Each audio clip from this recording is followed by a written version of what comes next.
qu'on va parcourir pendant quelques dimanches. On va réfléchir sur la famille. Alors, la famille, c'est, je ne sais pas si, à quoi vous pensez quand on parle de famille, si vous avez des visages, des souvenirs, si vous avez des moments de joie ou plutôt des moments difficiles, des blessures, des choses qui vous ont touché profondément. C'est sûr, quand on parle de la famille, c'est jamais neutre. Et je ne sais pas si parfois, on ne sait même pas comment on doit faire pour être une famille qui fonctionne. Et on a des idéaux et puis on a la réalité. Il y a un sage qui disait « J'avais des principes et puis après avoir 6 enfants, ben, voilà, c'est fini, il n'y a plus de principes, hein, il y a la réalité. » Alors, qu'est-ce que Dieu a à nous dire? Et c'est vraiment cette série, ça va être l'occasion de se plonger dans la parole pour découvrir le plan de Dieu pour la famille et essayer de voir comment ça peut nous redonner des repères, peut-être de l'encouragement et qui sait, de l'espérance. Voilà. Et là, je vous propose de retourner au départ. Alors, je vous invite à tourner dans vos Bibles. Tournez pas trop loin parce qu'on va être dans les premières pages. Même, on va aller dans une page qui n'a pas de numéro. C'est la première, enfin, ou pas la première, mais la troisième dans les Bibles blanches. Et en fait, on ne sait pas que c'est la troisième, mais on sait que c'est la troisième parce que la quatrième, elle est notée. Voilà. Page 3. Et on va lire, comme vous pouvez le voir dans les bulletins, si vous les avez pris, chapitre 1, les versets 1 à 5, et chapitre 1, on va lire après les versets 24 au chapitre 2, verset 3, et après on lira le chapitre 2, les versets 15 à 25. On va lire quelques portions. Genèse, chapitre 1, les versets 1 à 5. Au commencement, Dieu créa le ciel et la terre. Or, la terre était désertique et vide. Les ténèbres couvraient l'abîme et l'Esprit de Dieu planait au-dessus des eaux. Et Dieu dit alors que la lumière soit. Et la lumière fut. Dieu vit que la lumière était bonne et il sépara la lumière des ténèbres. Il appela la lumière jour et les ténèbres nuit. Il y eut un soir, il y eut un matin. Ce fut le premier jour. Puis au verset 24. Puis Dieu dit que la terre produise chaque espèce d'être vivant, chaque espèce de bestiaux, de reptiles et d'insectes, ainsi que d'animaux sauvages, et cela fut ainsi. Dieu fit chaque espèce d'animaux sauvages, il fit chaque espèce de bestiaux, chaque espèce de reptiles et d'insectes. Dieu vit que c'était bon. Puis Dieu dit, faisons les hommes de sorte qu'ils soient notre image, qu'ils nous ressemblent, qui dominent sur les poissons de la mer, sur les oiseaux du ciel, sur les bestiaux, sur toute la terre et sur tous les reptiles et les insectes. Dieu créa les hommes de sorte qu'ils soient son image. Oui, il les créa de sorte qu'ils soient l'image de Dieu. Il les créa hommes et femmes. Dieu les bénit en disant « Soyez féconds, multipliez-vous, remplissez la terre, rendez-vous-en maîtres et dominez les poissons des mers, les oiseaux du ciel et tous les reptiles et les insectes. » Et Dieu dit « Voici, je vous donne pour vous en nourrir toute plante portant sa semence partout sur terre et tous les arbres fruitiers portant leur semence. Je donne aussi à tout animal de la terre, aux oiseaux du ciel et tout animal qui se meut à ras de terre et à tout être vivant, toute plante verte pour qu'ils s'en nourrissent. » Et ce fut ainsi. Dieu considéra tout ce qu'il avait créé. C'était très bon. Il y eut un soir, il y eut un matin. Ce fut le 6e jour. Ainsi furent achevés le ciel et la terre avec toute l'armée de ce qu'ils contiennent. Le 7e jour, Dieu avait achevé tout ce qu'il avait créé. Alors il se reposa en ce jour-là de toutes les œuvres qu'il avait accomplies. Il bénit le 7e jour, il en fit un jour saint, car en ce jour-là, il se reposa de toute l'œuvre de création qu'il avait accomplie. verset 15. L'Éternel Dieu prit l'homme et l'établit dans le jardin d'Éden pour le cultiver et le garder. Et l'Éternel Dieu ordonna à l'homme: mange librement des fruits de tous les arbres du jardin, sauf du fruit de l'arbre de la détermination du bien et du mal. De celui-là, tu n'en mangeras pas, car le jour où tu en mangeras, tu mourras. L'Éternel Dieu dit: il n'est pas bon que l'homme soit seul. Je lui ferai une aide qui soit son vis-à-vis. L'Éternel Dieu, qui avait façonné du sol tous les animaux des champs et tous les oiseaux du ciel, les fit venir vers l'homme pour voir comment il les nommerait, afin que tout être vivant porte le nom que l'homme lui donnerait. L'homme donna donc un nom à tous les animaux domestiques, à tous les oiseaux du ciel et aux animaux sauvages, mais il ne trouva pas d'aide qui soit son vis-à-vis. Alors l'Éternel Dieu plongea l'homme dans un profond sommeil. Pendant que celui-ci dormait, il prit une de ses côtes et referma la chair à la place. L'Éternel Dieu forma une femme de la côte qu'il avait prise de l'homme et il l'amena à l'homme. Alors l'homme s'écria: voici bien cette fois celle qui est os de mes os, chair de ma chair. On la nommera femme, car elle a été prise de l'homme. C'est pourquoi l'homme laissera son père et sa mère et s'attachera à sa femme, et les deux ne feront plus qu'un. L'homme et sa femme étaient tous deux nus et sans éprouver aucune honte. Je suis tombé récemment sur une interview d'une actrice qui joue le rôle d'une féministe du début du siècle. Et elle est interviewée pour la promotion du film, et on lui pose la question: est-ce que vous vous reconnaissez dans cette personne que vous jouez? Et ce que j'ai trouvé étonnant, touchant même, c'est qu'elle a répondu avec sincérité, et voilà ce qu'elle a écrit. Elle disait: je me reconnais beaucoup en elle. Dans ses échecs, moi-même, j'ai eu une vie sentimentale intense et très belle, mais ratée. Alors le journaliste de répondre: mais pourquoi voilà ce qu'elle dit. Elle dit: j'ai pas réussi à avoir le couple traditionnel. J'ai vécu des histoires d'amour intenses, mais rien d'harmonieux ni de protecteur. Et en plus, et elle termine l'entretien, l'interview en disant ça: en plus, notre société considère qu'une femme à partir d'un certain âge n'est plus sur le marché du désir. Moi, j'étais quand même interpellé par la sincérité et le témoignage personnel de cette dame. Parce que ça résonne. Ça donne un peu la température, le climat, l'ambiance, la manière de vivre. Et ça questionne sur la famille. Et j'ai un autre ami qui m'a partagé ça. Il a entendu une dame là, qui était au téléphone. Et c'était étonnant aussi de voir la manière avec laquelle on pense, on réfléchit à la famille. Et écoutez ce qu'il a entendu dans la conversation. Elle dit, et c'était rigolo parce que il était voilà, en train de marcher. Et il dit, la conversation était la suivante: je pense que c'est sérieux, mais je me suis organisé déjà pour que quand ça n'ira plus, tout soit en place pour que tout fonctionne.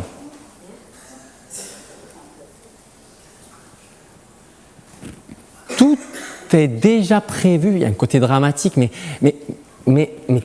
tellement réaliste. Tout est déjà prévu, mais sauf que ça dure. Vous voyez le problème. Et c'est peut-être tout ça. Notre époque, c'est un peu paradoxal. On désire aimer, mais déjà on anticipe la fin. On entre dans les relations avec une stratégie de sortie. Et je suis certain que beaucoup d'entre nous ont porté des histoires douloureuses, fragiles, inabouties, j'en suis certain. Et ça nous forme une certaine lucidité et peut-être même un désenchantement, peut-être un peu même de cynisme.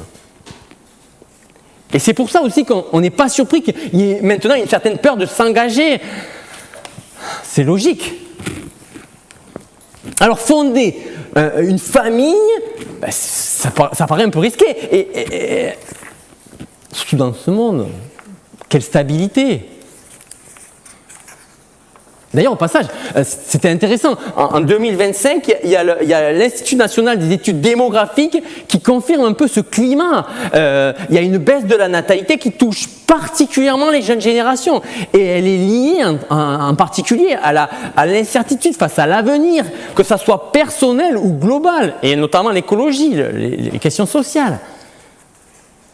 Et c'est pour ça que notre leader charismatique, Emmanuel Macron, dans un discours en 2024, il a dit il faut qu'il y ait un réarmement démographique.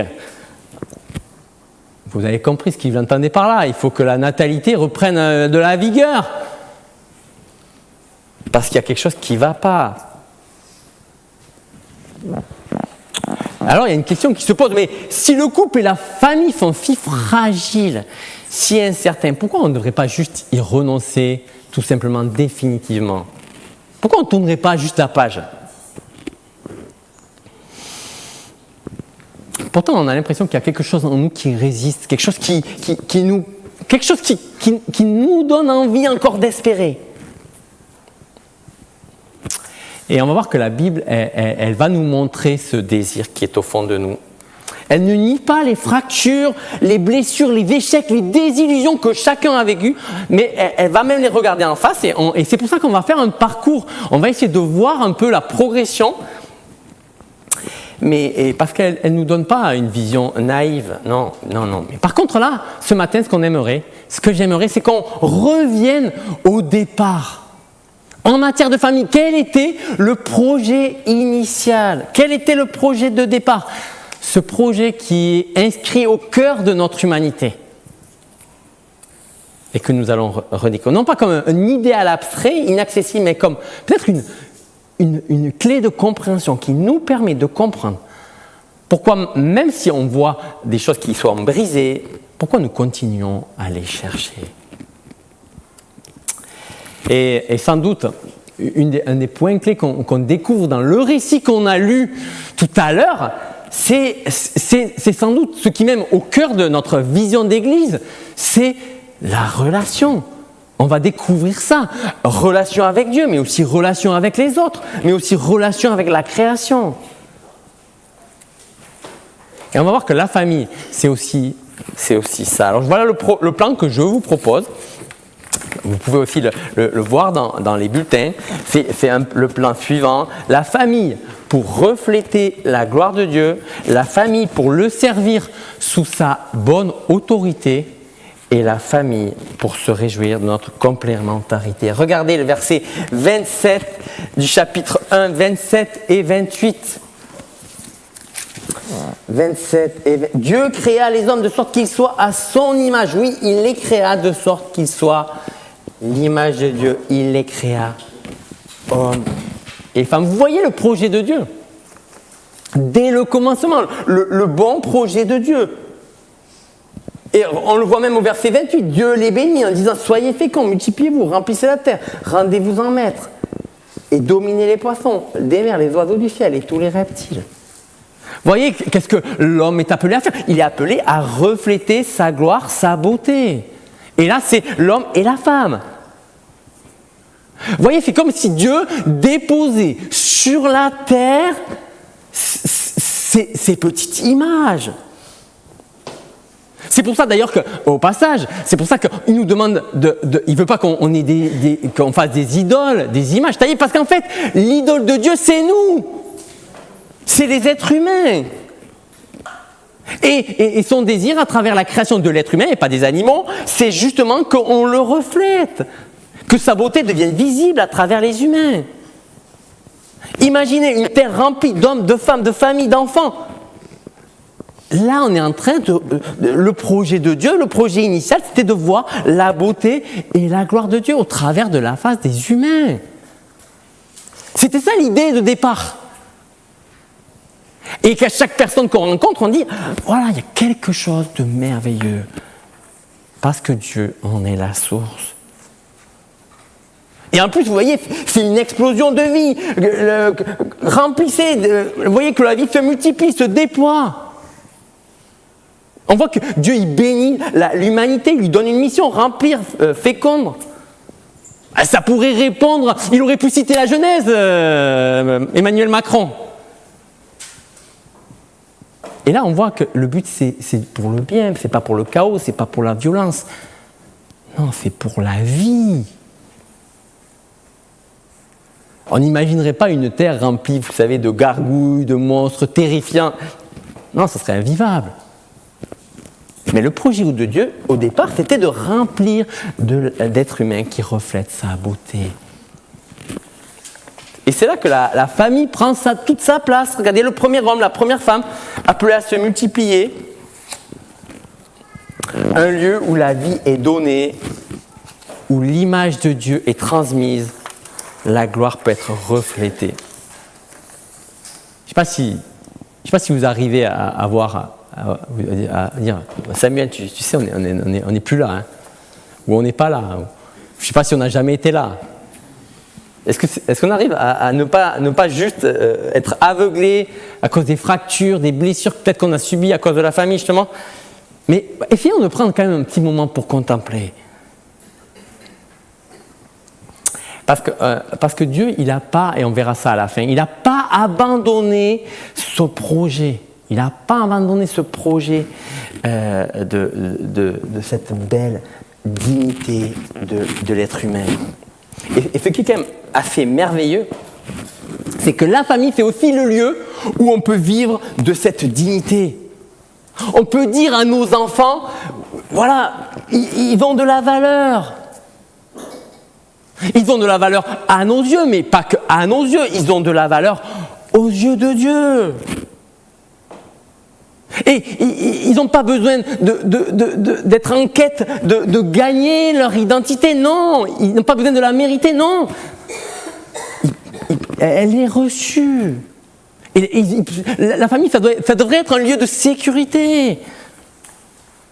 Tu es voulu, non seulement par moi, mais aussi par Dieu. Il y a le célèbre slammer chrétien qui dit « Le miroir, à propos de l'être humain, et notamment il a un écho ce texte, le miroir me dit que c'est le ciel qui m'a écrit. Mais non seulement moi, mais mes enfants.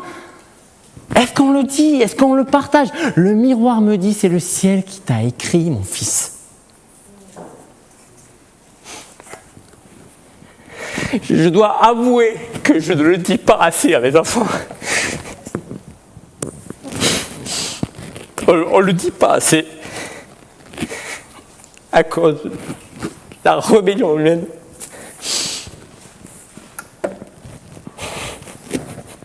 Il y a tellement d'enfants qui naissent, qui grandissent sans entendre cette réalité. Pardon. Moi, j'ai une amie qui est conseillère conjugale.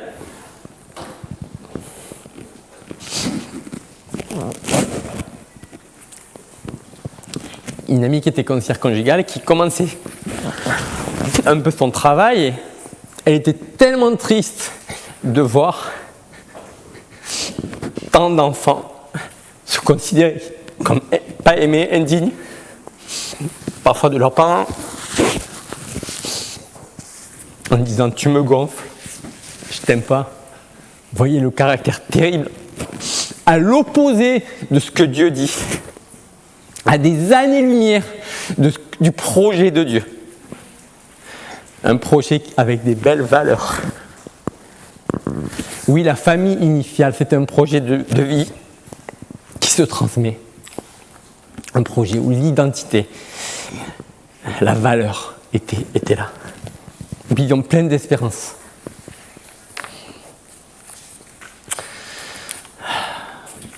Vous voyez, c'est ça le projet de Dieu. On verra que Dieu n'a pas arrêté ce projet. Ça, c'était un premier point. Le deuxième point, la famille pour servir Dieu sous sa bonne autorité. ce projet de la famille, ce n'est pas juste un projet, il ne s'arrête pas à refléter Dieu, il nous conduit aussi à le servir sous sa bonne autorité. Et c'est ce qu'on peut voir au verset 15. Regardez ce que fait Dieu. Verset 15 et suivant. L'Éternel Dieu prit l'homme et l'établit dans le jardin pour le cultiver et le garder. Et regardez ce qu'il dit au verset 16. Et l'Éternel Dieu ordonna à l'homme, mange librement des fruits de tous les arbres du jardin, sauf du fruit de l'arbre de la détermination du bien et du mal. De celui-là, tu n'en manges pas, car le jour où tu en mangeras, tu mourras. Voyez, alors Genèse 1, c'était un peu comme la grande symphonie, une vue d'ensemble majestueuse de toute la création, et là au chapitre 2, c'est comme si on avait un zoom, on se rapproche, on va dans le détail. On va voir de plus près un jardin, vous voyez, un espace préparé, un environnement parfait. Dieu, il place l'homme, et là, il ne le place pas comme un spectateur, pas comme un touriste, mais comme quelqu'un qui en est responsable pour le cultiver, pour le garder, pour en prendre soin, développer, le protéger, pas l'exploiter, le détruire, pas l'abîmer, pas abuser de lui, non. Et aussi, là, ici, c'est pas que juste un jardin cultivé, c'est une image pour la constitution même de notre civilisation. C'est le cadre où l'être humain va pouvoir agir. Et là, Dieu, il donne un commandement. Tu pourras manger de tous les arbres. Mais tu ne mangeras pas l'arbre de la détermination du bien et du mal. Vous voyez ce que Dieu fait. Dieu, il donne une mission, mais pas que, il donne aussi un cadre. Il donne une liberté immense, mais pas une autonomie totale. Pourquoi ? Parce que Dieu, il est la source de l'autorité. Et la source du bien. Et le bien, ce n'est pas une invention humaine. Le bien existe parce que c'est Dieu qui l'a défini. Et dans ce projet initial, l'homme est appelé à exercer une autorité, mais une autorité sous l'autorité de Dieu. Et c'est là que la famille, elle est aussi ce reflet. Une famille, c'est là où aussi on apprend à vivre cela, servir Dieu sous sa bonne autorité. Alors ça veut dire quoi ? Mais ça veut dire prendre soin de ce que Dieu nous a confié dans le couple, dans la famille, auprès de nos enfants, prendre soin de leur cœur, de leur identité, prendre soin de ce que Dieu a déposé en eux. Considérer les dons, mais aussi les fragilités, leur potentiel. Apprendre à vivre sous l'autorité de Dieu, c'est pas dire je fais pas simplement ce que je veux, mais je veux apprendre aussi à mes enfants, mais aussi à moi-même, et à mon couple. Je veux apprendre ce que Dieu appelle bon. Dans toutes les décisions, dans toutes les difficultés qu'on peut vivre. Le but, c'est pas de construire nos vies avec nos envies du moment, mais c'est surtout se rappeler que c'est dans un cadre que Dieu appelle bon, juste et vrai. Et on veut le transmettre à nos enfants. C'est vrai que quand on parle d'autorité, ça ne donne pas trop envie, mais il y a souvent une résistance, et c'est un euphémisme. Parce que souvent, on a été blessé par l'autorité. Elle a été souvent absente, parfois dure, parfois injuste, parfois écrasante, au lieu d'être là comme là on le voit, comme un cadre bienveillant où la vie peut s'épanouir. Là, c'est tout l'inverse. C'est une autorité bonne. Et ça n'a rien d'étonnant parce que c'est enraciné en Dieu, un Dieu qui fait tout parfaitement bien. Et c'est ça qui nous invite à redécouvrir. Redécouvrir, c'est ça, c'est aussi être cette autorité qui sert, qui aime, qui guide. Et l'autorité, ce n'est pas une menace, ça peut être beau. Parce qu'elle prend racine en Dieu. Voyez ce que la famille peut être comme cadre, un cadre où on sert Dieu sous sa bonne autorité.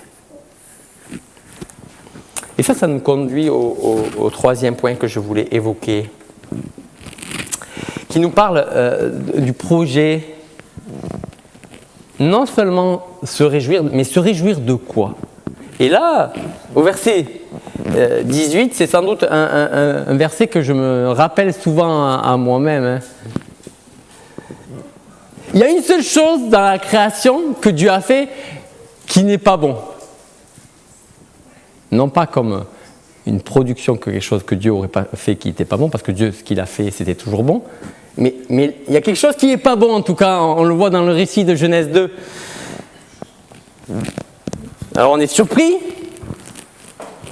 en tout cas pour ceux qui ont vu au chapitre 1, il est bon, Dieu vit que c'était bon, c'était très bon. Regardez, verset 18, il n'est pas bon que l'homme soit seul, je lui ferai une aide qui soit son vis-à-vis. Moi, je fais le constat que je ne sais pas comment je fonctionnerai. C'est la première fois qu'on le voit, mais sans doute on comprend. Parce que le projet de Dieu, c'est pour se vivre en relation. Et depuis le début, on le voit, Dieu a voulu une humanité qui reflète sa gloire, une humanité qui sert son autorité, une humanité qui vit dans la relation. Hommes et femmes, il les créa à son image. On voit que le reflet de l'image de Dieu, c'est pas juste l'homme, c'est pas juste la femme, c'est ensemble que ça se déploie. Et en plus, on voit de quelle manière ça se déploie. Je lui ferai une aide qui soit son vis-à-vis. Et je pense que c'est un des textes qui a été le plus mal compris. Une aide, c'est pas une aide secondaire, vous savez là, qu'on relègue là, qu'on a besoin, qu'on appelle, voilà, ou qu'on paye pour servir. Non, c'est le même mot qui est utilisé par Dieu pour aider son peuple, venir à son secours. Vous voyez le truc, c'est pas une aide, c'est une aide fondamentale, essentielle, vitale, qui rend possible tout. Sans cette aide, l'homme, il ne peut rien accomplir de ce que Dieu lui confie. Et quand Dieu fait passer tous les animaux et que l'homme exerce son autorité en les nommant, aucun correspond, pas de vis-à-vis, pas de relation, pas de complémentarité.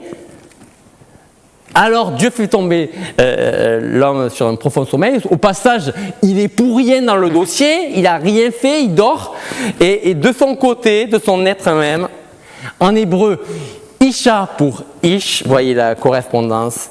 Quand l'homme se réveille, c'est sans doute le premier poème, l'explosion de joie. Voici cette fois celle qui est os de mes os, chair de ma chair. Quelqu'un comme moi et en même temps différent de moi. C'est ça le beau projet de Dieu. Différence sans opposition, égalité sans confusion, complémentarité sans rivalité. Vous voyez, des différences dans leur corps, dans leur sensibilité, dans leur manière d'être au monde, mais parfaitement correspondants. Pourquoi ? Pour vivre ensemble, pour servir Dieu ensemble, pour refléter Dieu ensemble. L'auteur de la Genèse, je pense que c'est Moïse, et il écrit en conclusion de ce deuxième chapitre de Genèse: l'homme quittera son père et sa mère, s'attachera à sa femme et deviendront une seule chair. Et là, on voit la fidélité, l'engagement, la stabilité, la sécurité. Et la conclusion, ils étaient nus. Et ils n'en avaient pas honte. C'est une manière subtile pour dire l'autre n'est pas une menace. L'autre différent n'est pas une menace. Pas besoin de se cacher, pas besoin de se protéger. La relation de confiance est totale. Voilà le projet de Dieu. L'altérité n'est pas un danger, mais un cadeau. Et nos familles devraient apprendre cela. Le mari comme la femme, j'ai pas toi en moi, j'ai besoin de toi. L'autre est une richesse, pas un obstacle. Mais c'est la même chose avec les enfants. C'est mon jouet, c'est mon truc. Apprendre à partager, coopérer, reconnaître la valeur de l'autre. On n'est pas appelé à vivre seul, on est appelé à vivre au profit les uns des autres. On a besoin les uns des autres. Vous voyez ce projet, ce couple au cœur du projet de Dieu, un homme, une femme, un engagement durable, une seule chair. Ça va beaucoup plus loin que l'union sexuelle, l'union intime, émotionnelle. Une relation qui donne la vie, qui construit, qui se multiplie dans la sécurité. Un lieu où on sait qu'on ne sera pas abandonné. On sera là pour l'autre, pour son couple, pour ses enfants. Dieu vit que c'était très bon. Très, très bon. Je ne sais pas, en écrivant en reprenant, en écrivant ça, je me suis dit, mais est-ce que c'est entendable? Est-ce que c'est entendable, ce projet? Soyons un peu lucides. Je pense que notre réaction intérieure, c'est beau, mais c'est pas ce que je vis. On a tellement vécu de difficultés, blessures, échecs, parfois, même au sein de nos familles. Alors, est-ce que ce projet, il est dépassé? Est-ce qu'il est devenu caduc, impossible?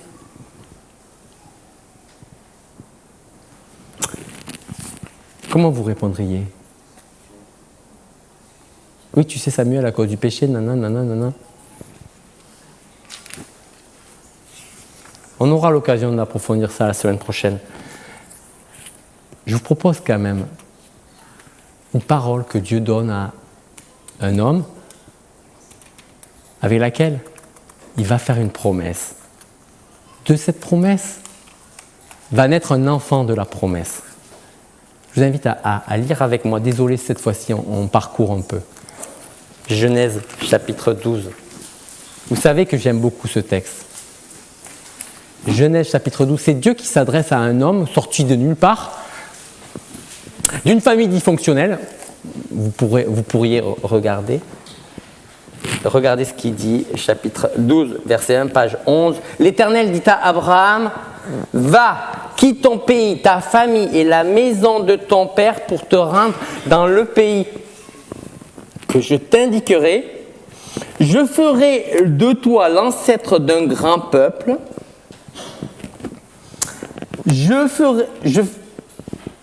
L'ancêtre d'un grand peuple, je te bénirai, je ferai de toi un personnage renommé, tu deviendras une source de bénédiction pour d'autres. Je bénirai ceux qui te béniront et je maudirai ceux qui t'outrageront. Toutes les familles de la terre seront bénies à travers toi. » Voyez le projet, voyez la promesse. Dieu veut continuer à bénir les familles. Dieu, il est peut-être même plus déterminé que nous. Quand je dis peut-être, je suis certain qu'il est plus déterminé que nous. Même quand nos familles sont brisées, quand tout semble abîmé, Dieu, il veut continuer à écrire l'histoire. Alors, il nous invite à la persévérance. On était à la réunion de prière tout à l'heure. Persévérer, dans nos couples, dans nos familles, même quand c'est difficile. Pourquoi? Parce que Dieu n'a pas renoncé. Il nous rend capables de continuer. Et Samuel, mais ça c'est l'Ancien Testament. Tu sais très bien que c'est dépassé. Est-ce que on voit que même Jésus va accomplir et va élargir son projet? Il va élargir la famille. Je vous propose une dernière lecture pour montrer que non seulement Dieu n'a pas arrêté son projet, mais Jésus non seulement l'a continué et l'a abouti. Marc chapitre 3 verset 31 et c'est à la page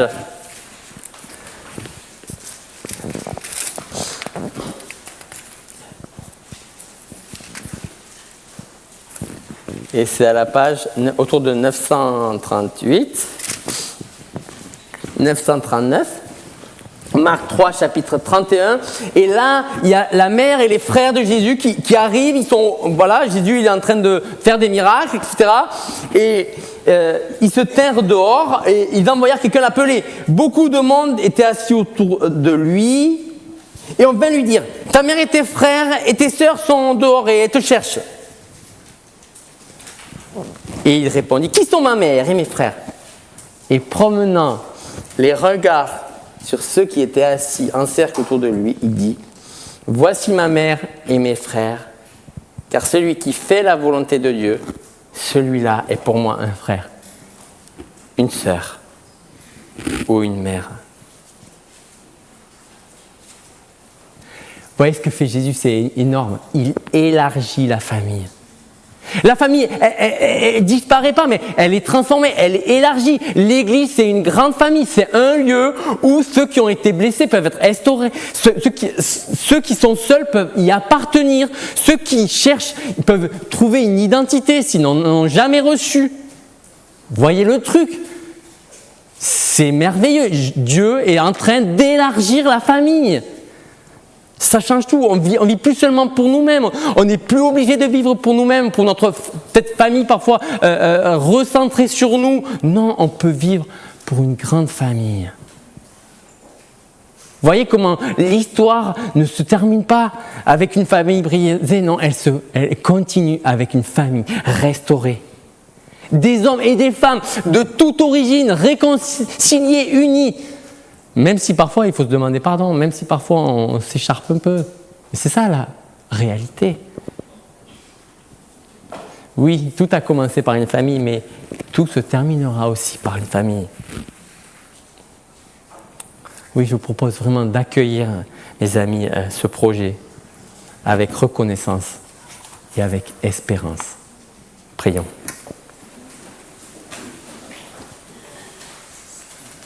Tu vois, Seigneur, la famille, ça remue beaucoup de choses. Tellement de joie, tellement de difficultés aussi, tellement d'espérance, tellement de retournement de situation. Et en même temps, tellement de belles choses, de bénédictions. Merci Seigneur d'avoir fait ce projet de manière étonnante, d'avoir fait quelque chose qu'on ne s'y attend pas, d'être déterminé à faire ce que tu veux faire. Et merci Seigneur parce qu'on peut regarder ça, nous y accrocher, le désirer et te le demander pour notre communauté. Oui Seigneur, réjouis nos cœurs à nouveau pour cette Église, notre Église, cette famille que tu nous donnes.